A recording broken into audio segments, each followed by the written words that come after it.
اور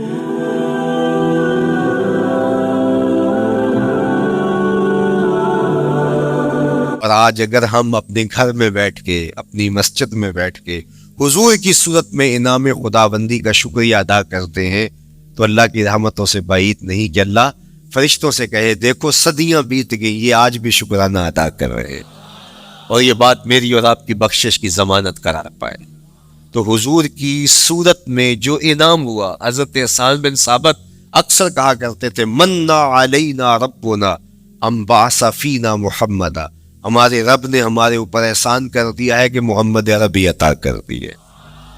ساری زندگی سجدے میں سر رکھ کے شکر ادا کرتے رہیں، حق شکر پھر بھی ادا نہ ہو۔ میں تو کہا کرتا ہوں ہمارے بدن پہ اتنے بال نہیں ہیں جتنے رسول اللہ کے احسانات ہیں، ہمارا بال بال قرض رسالت میں جکڑا ہوا ہے، ساری زندگی ان کے گیت گائے۔ میں ایک رات کے میلاد کا صرف قائل نہیں ہوں کہ ایک رات میلاد کر لو اور پورا سال چھٹی، ساری زندگی حضور کا نام جپو، ساری زندگی حضور پہ درود پڑھو، لمحہ لمحہ حضور کے ذکر کا چرانہ کرو، صرف اپنے گھروں میں، اپنی چہار دیواریوں میں اور اپنے بازاروں میں جھنڈیاں ہی نہ لگاؤ، بلکہ دل کے ایک ایک پرت پہ نام محمد کی جھنڈی لگاؤ۔ صرف منڈیروں پہ چراغاں ہی نہ کرو، بلکہ دل کی اندھیر گلیوں میں بھی حضور کے نام کا چراغاں کرو، اندر بھی روشنی ہو، باہر بھی روشنی ہو، حضور پہ درود پڑھو، حضور کا ذکر کرو، اپنے بچوں کو بٹھا کر کے حضور کے قصیدے سناؤ، حضور کی شانیں سناؤ، حضور کی سیرت بتاؤ انہیں، اپنے گھر کے ماحول کے اندر، اپنی مسجد میں، اپنی گلی میں، اپنے دوستوں میں حضور کا ذکر کرو۔ دوستوں آپس میں بیٹھو تو کہو یار اللہ کا کتنا کرم ہو گیا کہ اللہ نے ہمیں حضور عطا کر دی۔ دوستوں میں بیٹھے جب یوں بات کرو گے تو اللہ کی رحمتیں کس قدر تمہارے اوپر برسے گی۔ اپنی عقیدتوں کا اظہار کرو، وہاں کمیت نہیں دیکھی جاتی، وہاں کیفیت دیکھی جاتی، وہاں مقدار نہیں دیکھی جاتی، وہاں معیار دیکھا جاتا ہے۔ وہ چہرہ اور چہرے کا دل نہیں دیکھتے، وہ بندے کا دل دیکھتے ہیں، وہ دیکھتے ہیں کون کس خلوص کے ساتھ محبت لے کر کے آیا ہے، اور جس کی آنکھوں نے جمال محمد عربی دیکھا ہے وہ اپنے مقدر پہ ناز کیوں نہ کرے۔ تو کہا لوگوں آؤ اس وقت روئے زمین پہ میرے علاوہ کوئی نہیں جس کی حضور کو دیکھا ہو، آؤ مجھ سے حضور کی باتیں سنو۔ لوگ جمع ہو گئے اور کہا صف لنا رسول اللہ، تم نے حضور کو دیکھا ہے تو بتاؤ حضور کیسے تھے۔ حضرت ابو طفیل نے 3 لفظوں میں حضور کا بڑھیا بیان کیا، یاد کرو۔ حضرت ابو طفیل نے کہا کان رسول اللہ صلی اللہ علیہ وسلم ابیض ملیحا مقصدا، ایک تو چٹے رنگ کے تھے، ایک تو حضور کا رنگ گورا تھا، دوسری بات ملیحا حضور کا حسن نمکین تھا، اور تیسرا مقصدا حضور متوازن تھے، نہ قد لمبا نہ قد پست، سوا صدر والبطن، سینہ اور پیٹ برابر، لیسا بالطویل الممغط ولا بالکثیر المتردد، نہ پست کے عجیب دکھائی دے، نہ اتنے لمبے کے عجیب لگے، بلکہ درمیانہ قد۔ لیکن اذا جامع القوم غمرهم، سن لو حضور کا قد تو درمیانہ تھا، لیکن جب لوگوں کے درمیان چلتے حضور کے کندھے لوگوں کے سروں سے اونچے دکھائی دیتے۔ یہ اللہ نے شان مکھ چند بدر شاہ شانی، متھے چمک دی لاٹ، کالی زلف تے اکھ مستانی،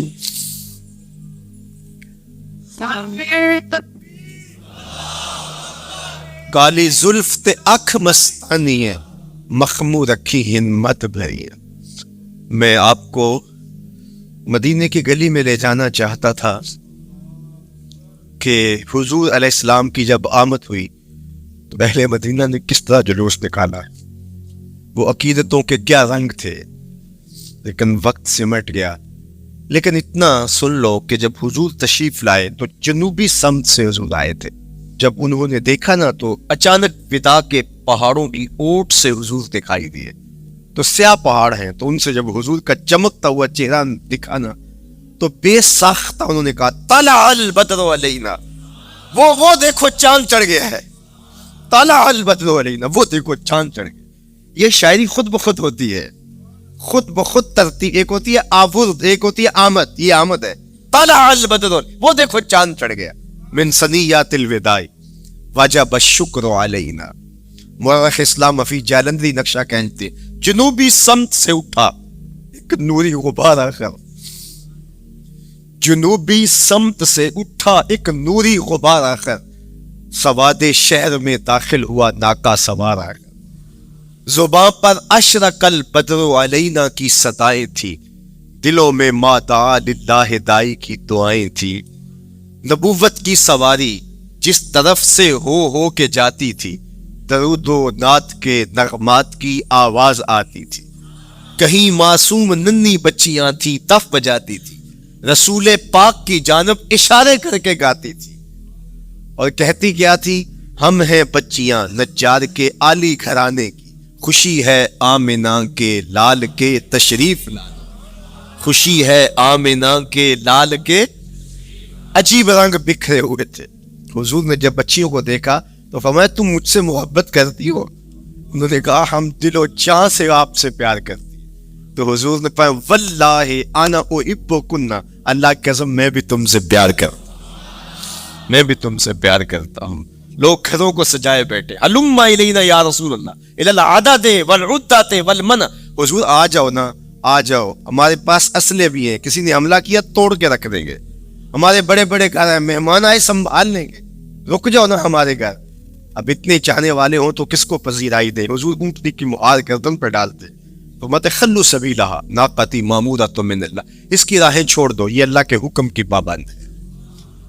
کہتے لوگوں نے اونٹنی کو چارہ دکھانا شروع کر دیا کہ چلو اونٹنی بیٹھ جائے. اللہ اکبر. پانی ہڑا نو لوڑ کی راہ پر آندی. پہنچے آپ دریار سرکار یارا. یار جب محبت پیدا ہوتی ہے یار منانے کے ڈھنگ بھی سیکھ لیے جاتے ہیں.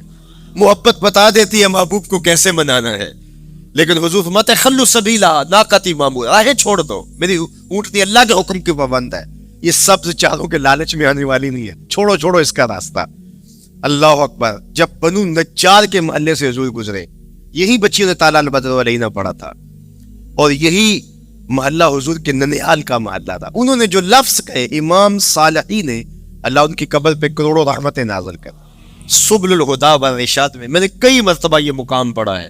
باب الہجرہ مسلم شریف باقی کتب حدیث میں بھی ہے، لیکن امام صالحی نے بہت ساری حدیث جمع کی ہیں اور انہوں نے یہاں جو منظر بیان کیا ہے، انہوں نے جو لفظ کہے نا، جب حضور آئے بنو نجار کے محلے سے گزرنے لگے تو ذرا لفظوں کی چاشنی دیکھیے، ان لفظوں سے ٹپکتے شہد کو دیکھیے. تو انہوں نے آگے بڑھ کے حضور کو دعوت دی اور لفظ کیا کہے؟ حلم الی اخوالک یا رسول اللہ الی العدد والعدۃ والمن. حضور ادھر تو رک جاؤ، یہ تو آپ کے ماموں کے گھر ہے، یہ تو آپ کے ننیال کا محلہ ہے. لیکن حضور نے فرمایا کہ بس میری راہیں چھوڑ دو. پھر اونٹنی جا کے کہاں بیٹھی؟ نیویں دا پرونا ہے میرا نبی. کوٹھیاں تے چڑھے ویختے رہ گئے. سہل اور سہیل دو یتیم بچے تھے اور ان کی خالی جگہ پڑی تھی، جا کے اونٹنی وہاں بیٹھ گئی. اٹھایا گیا پھر بیٹھ گئی. قریب ترین مکان حضرت ابو ایوب انصاری کا تھا. دوڑے آئے، سامان اتارنے لگے. کہا حضور اونٹنی کو اب نہ اٹھاؤ، اب تو میرے بخت جاگ پڑے. پھر ان کی کیفیت کیا تھی؟ امروز شاہ شاہ مہمان شدستو مارا. روز شاہ شاہ مہمان شدستو مارا، جبریل با ملائک دربار شدستو مارا. وہ کہتے ہیں آج شاہوں کا شاہ میرے گھر کا پرونا بن گیا ہے. یہ ابو ایوب انصاری کے جذبات. آج شاہوں کا شاہ، آج خسرو حسینہ ماہ نازنینہ، آج امام الانبیاء میرے گھر کا پرونا بنا ہے. کہاں میں کہاں نہیں کہتے گل، باد صبا تیری مہربانی. کبھی اونٹنی کے پاؤں چوم رہے ہیں، تیرے بخت کہ تو میرے گھر تک لے آئی. تو کہا امروز شاہ شاہ مہمان شدستو مارا، آج شاہوں کا شاہ میرے گھر کا مہمان ہے. پھر آگے کیا کہتے ہیں؟ جبریل با ملائک درباں شدستو مارا.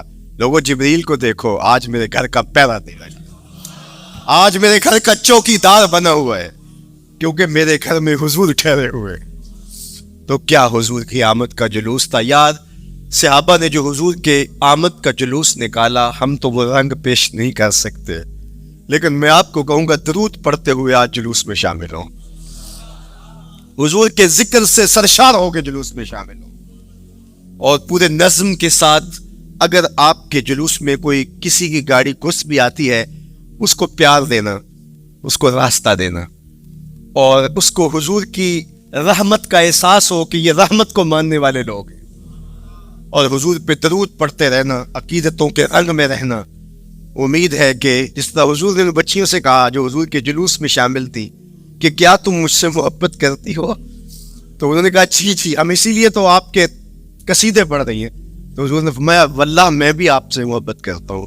تو ملنے پہ وہ خوش ہو جاتا ہے، اور اگر رحمت للعالمین مل جائیں پھر اس کی خوشی کا عالم کیا، پھر اس کی مسرت کی کیفیت کیا ہو۔ یہ بات ذہن میں رکھیے کہ حضور کی آمد پر مسرت کا اظہار کرنا، خوشی کا اظہار کرنا، اس میں تو کوئی اختلاف نہیں ہے۔ امت کا کوئی بھی طبقہ اس کا انکار نہیں کرتا کہ یہ خوشی کی بات نہیں ہے۔ خوشی کی بات ہر دور میں اور ہر علاقے کے اپنے اظہار کے سلیقے ہوتے اور طریقے ہوتے، اگر وہ شریعت کے مزاج سے متصادم نہ ہوں ان کو اختیار کرنے میں کوئی حرج نہیں ہے۔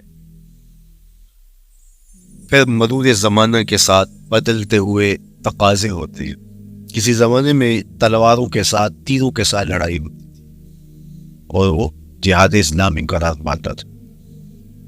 آج کی لڑائی میزائلوں کے ساتھ اور ٹینکوں کے ساتھ ہے، اور یہ بھی جہاد اسلامی قرار پاتا ہے۔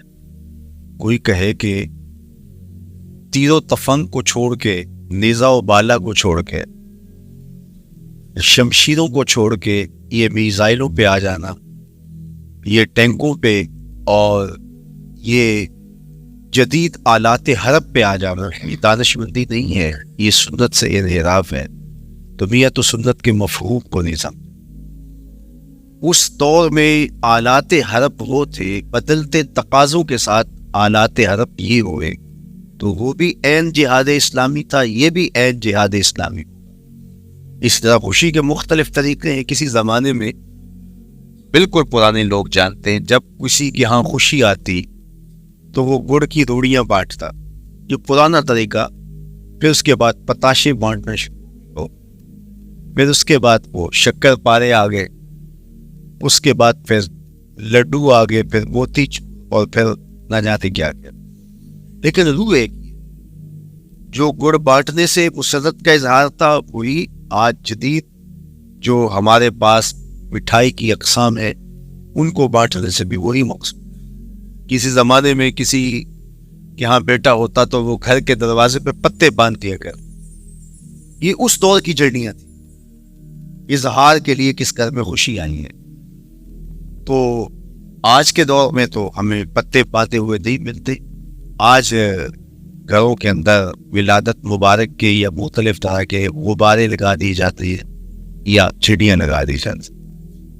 تو مختلف بدلتے ہوئے ادوار میں وہ طریقے ضرور بدلے، لیکن جہاں تک مسرت کا اظہار ہے وہ روح بعین ہی ہر دور میں، ہر علاقے میں، ہر جو ہے وہ کلچر میں موجود ہے۔ کسی بھی خوشی پہ مسرت کا اظہار، مسرت اور سرور اور کیفیت کا اظہار، یہ انسانی زندگی ہے۔ اسلام ہمیں مسرتوں کی اظہار اور شکرانے کی صورت کے بہت سارے طریقے دیے، اس میں سے روزہ رکھنا بھی ہے۔ ان طریقوں میں سے ایک طریقہ نوافل ادا کر کے شکر کا اظہار کرنا بھی ہے۔ خیرات بانٹ کے لوگوں کو کھانا کھلا کے مسرت کا اظہار کرنا ہے، لوگوں کو لباس پہنا کے مسرت کا اظہار کرنا ہے۔ اور اسی طرح دعوت ہے، مختلف مواقع پہ مختلف چیزیں ہیں۔ پیر کے دن حضور علیہ السلام روزہ رکھتے تھے۔ پوچھا حضور آپ پیر کے دن روزہ کیوں رکھتے؟ قال فیہ ولدت، کہا اس دن میں پیدا ہوا تھا۔ تو اپنی ولادت کا حضور دن پیر روزہ رکھ کے اللہ کے شکرانے میں دن گزارتے تھے۔ وہ حضور علیہ السلام کی زندگی کا ایک ایک لمحہ رب کے تشکر میں بسر ہوتا ہے، لیکن حضور نے اس کی وجہ بیان کر دی کہ میں اس دن کا روزہ خاص طور پہ اس لیے رکھتا ہوں، فیہ ولدت، اس دن میری ولادت ہوئی تھی۔ اللہ اکبر۔ تو حضور کی ولادت اللہ کی بہت بڑی نعمت، اور اس پر شکرانہ خود میرے حضور نے ادا کیا ہے۔ علماء نے لکھا ہے کہ حضور کی ولادت کی خوشی یہ اللہ کی رضا کا سبب اور ذریعہ ہے۔ آپ نے سنا علماء سے کہ دین کا سب سے بڑا دشمن جس کا نام لے کے مذمت کی گئی وہ ابو لہب ہے۔ پورے قرآن میں کسی اور کافر کا ابو جہل کا نام بھی نہیں، عتبہ عتیبہ اور امیہ کا نام بھی نہیں ہے، لیکن نام لے کر کے مذمت اگر کسی شخص کی گئی وہ تو ابو لہب۔ حضور علیہ الصلوۃ والسلام جب کوہ صفا پہ جلوہ فراش ہوئے، وَأَنذِرْ عَشِيرَتَكَ الْأَقْرَبِينَ، حکم ہوا پہلے قریبی لوگوں کو آپ اللہ کا ڈر سنائیں۔ تو حضور علیہ السلام نے قریبی لوگوں میں محنت کی، قریش کو، صنادید قریش کو، بنو ہاشم کو بلایا اور بولا کہ حضور نے ایک بات کوہ صفا پہ کہ اگر میں تمہیں کہوں اس پہاڑ کی دوسری جانب سے ایک لشکر آ رہا ہے جو تمہیں کچل دے گا تو کیا میری بات مان لو گے؟ تو انہوں نے کہا اگر نظر نہ بھی آیا تو ہم کہیں گے ہم اندھے ہیں، آپ سچے ہو، ہماری نظروں کو پھیر لگ رہا ہے، آپ جھوٹ نہیں بول سکتے، ہم نے 40 سال آپ کے شب و روز دیکھے تو کیسے ہم یہ گمان کر؟ حضور نے فرمایا اگر میری ذات پہ اتنا یقین ہے تو مان لو اللہ ہے کہ ابو لہب سب سے پہلے بولا تبا لک ہنالک سائر الیوم الہذا جمعتنا معاذ اللہ، کہ آپ کا معاذ اللہ ہاتھ ٹوٹ جائے، آپ نے اس لیے ہمیں جمع کیا تھا۔ تو اللہ تعالیٰ جل شانہ نے اس کا جواب دیتے ہوئے ارشاد فرمایا تبت یدا ابی لہب وتب، ظالم تیرے دونوں ٹوٹ جائیں، ظالم تیرے دونوں ٹوٹ جائیں۔ تو ابو لہب کا نام لے کے مذمت کی گئی، لیکن یہ بدترین کافر جب حضور کی ولادت ہوتی ہے تو اس کی لوڈی سویبا اس کو جا کے خبر دیتی ہے کہ تیرے مرحوم بھائی کے گھر بیٹا پیدا ہوا ہے، تو یہ بہت خوش ہو گیا ہے۔ اس لیے نہیں کہ نبی تشریف لائیں، اس لیے کہ میرے مرحوم بھائی کے گھر میں چراغاں ہوا، تو بھتیجا ہونے کے ناطے اس کو ایک سرشاری اور خوشی ہوئی، اور لونڈی کے خبر دینے پر اس نے اشارے سے اس کو کہا جا تو آزاد ہے۔ اللہ اکبر۔ یہاں سے یہ بھی سمجھے کہ حضور نے صحن کائنات میں قدم رکھا، غلاموں کو آزادی ملنے لگی، غلامی کی زنجیریں ٹوٹنے لگی، تو صحابہ کو کہا جا تو آزاد ہے۔ خیر ابو لہب کی ساری زندگی آپ کو پتہ ہے، لیکن جب مر گیا تو حضرت عباس رضی اللہ تعالیٰ عنہ کو خواب میں ملا، انہوں نے کہا سنا کیسی بیت رہی ہے؟ اس نے کہا سخت مشکل میں، ڈاڈی تکلیف ہے، حضور کی مخالفت بڑی مہنگی پڑی، لیکن اتنا ہے کہ جب پیر کا دن آتا ہے جس انگلی سے اشارہ کر کے لوڈی کو آزاد کیا تھا اس سے ٹھنڈا اور میٹھا مشروب بھی ملتا ہے اور عذاب میں بھی کچھ کمی ہو۔ شارع مسلم امام نووی کے استاد امام ابو شامہ جو بہت بڑا نام ہے حدیث میں، وہ فرماتے ہیں جب ایک کافر کو حضور کو نبی سمجھ کے نہیں بھتیجا سمجھ کے خوشی کرنے کا بھی صلہ ملتا ہے، تو ایک مومن جو حضور کا غلام ہے اور حضور کو امام اور مقتدا اور نبی رسول اور محبوب سمجھ کے خوشیاں کرتا ہے، اس کو اللہ کتنا کچھ عطا کرے۔ دوستارا کجا کنی محروم تو کے بعد دشمنہ نظر داری، جب تو دشمنوں کو اتنا دیتا ہے تو دوستوں کو کتنا عطا کرے۔ تو حضور کی آمد پر مسرت کا اظہار، بشاشت کا اظہار یہ اہل ایمان کا طریقہ رہا ہے۔ ہاں جو اس کا انداز ہے، کسی کو نوافل میں زیادہ سرور ملتا ہے وہ نوافل کثرت سے پڑھ لے، کسی کو زیادہ سرور روزے میں آتا ہے تو وہ روزے رکھ کر کے اس شکرانے کو ادا کرے، کوئی ذکر کی مجلس سجا لے، مختلف طریقے موجود ہیں۔ حضور علیہ السلام تشریف لائے، صحابہ بیٹھے ہوئے تھے، صحیح مسلم میں روایت ہے، سنن نسائی میں ہے، اور بھی کتب حدیث میں، محفل بپا تھی، تو حضور نے آگاہ ما اجلسکم، کیوں بیٹھے ہوئے ہو؟ تو جو انہوں نے جواب دیا وہ سنیے، جلسنا نذکر اللہ ونحمدہ